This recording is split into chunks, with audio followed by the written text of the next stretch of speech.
Hello, hello, lovely people.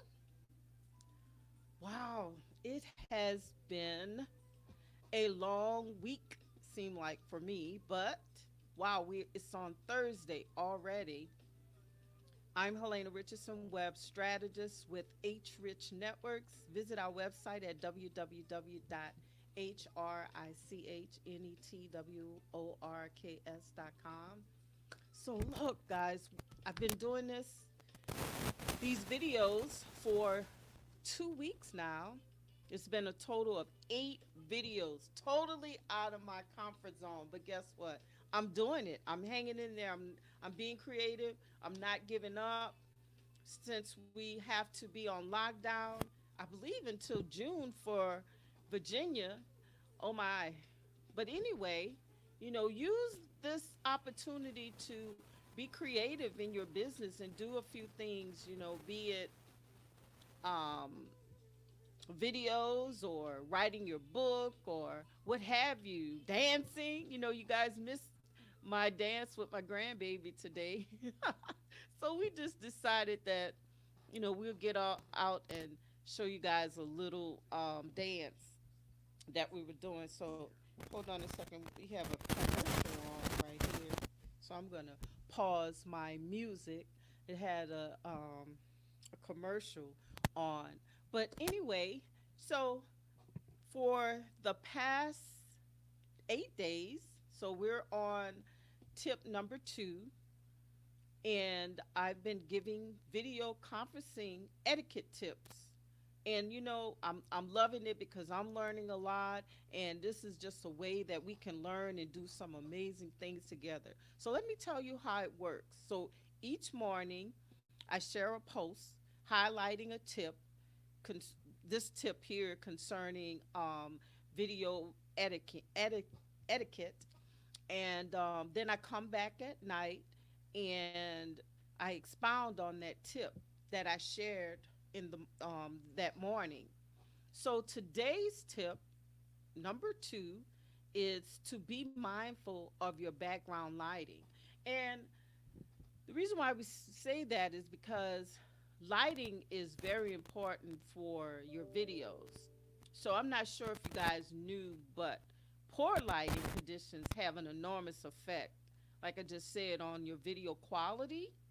So make sure you have enough light in the room so that your video isn't grainy or unwatchable. I've had a few of those in the past.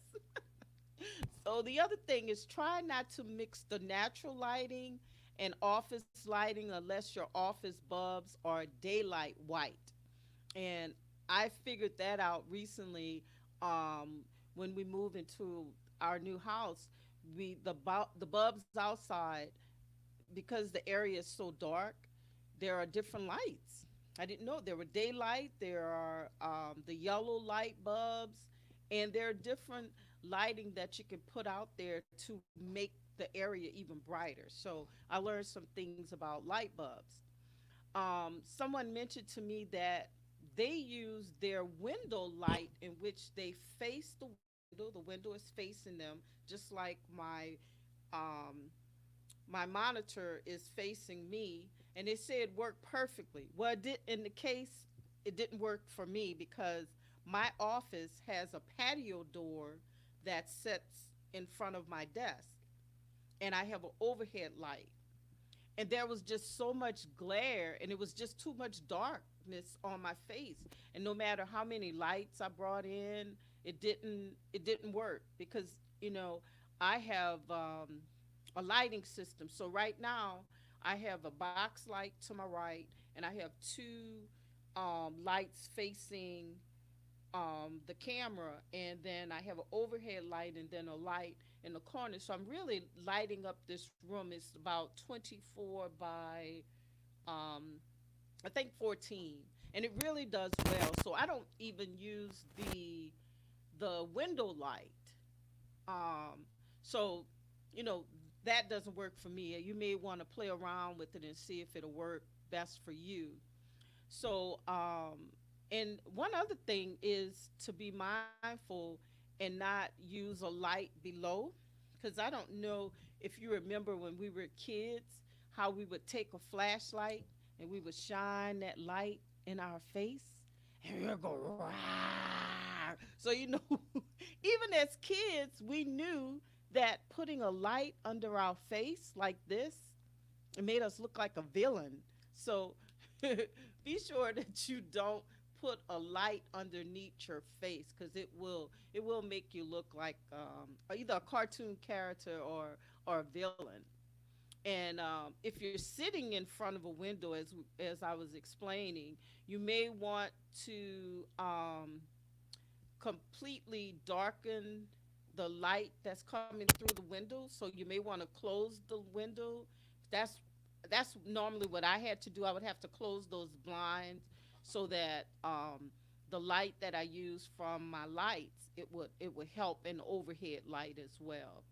So if you're in a room with windows, close those blinds or close the door to cut down on some of the potential glare because that's what I was getting. I was getting a lot of glare, on the side of my face. There was a shadow. It was very dark. So, you may want to you know close those blinds, and that helps some. I prefer to use my media room. My media room is, like I say, the 24 by 14, and the way that I have it set up, opposite. I'm on the opposite wall from the window, so I don't even use the natural light. My lighting does very well for me. And then the other thing, if you're depending on the natural light, what happens if you want to do a video at night, right? So, it's up to you to purchase some lights. You really don't have to. Just be sure that you have a corner or somewhere that is well lit so that you can do the video. So you know what, guys? My time is up here. Thank you so much for joining in. Remember to raise your hand. HRichnetworks is here for you. I'll see you guys on tomorrow. Tomorrow will be the last tip for this series, and then I'll start another series on devotion. I just love giving and bringing, and so that you guys can get to know me, get to know some of the um, tips and so forth that I can bring forward to share. So share this useful information with your friends, colleagues, like and comment. I would love to get your feedback.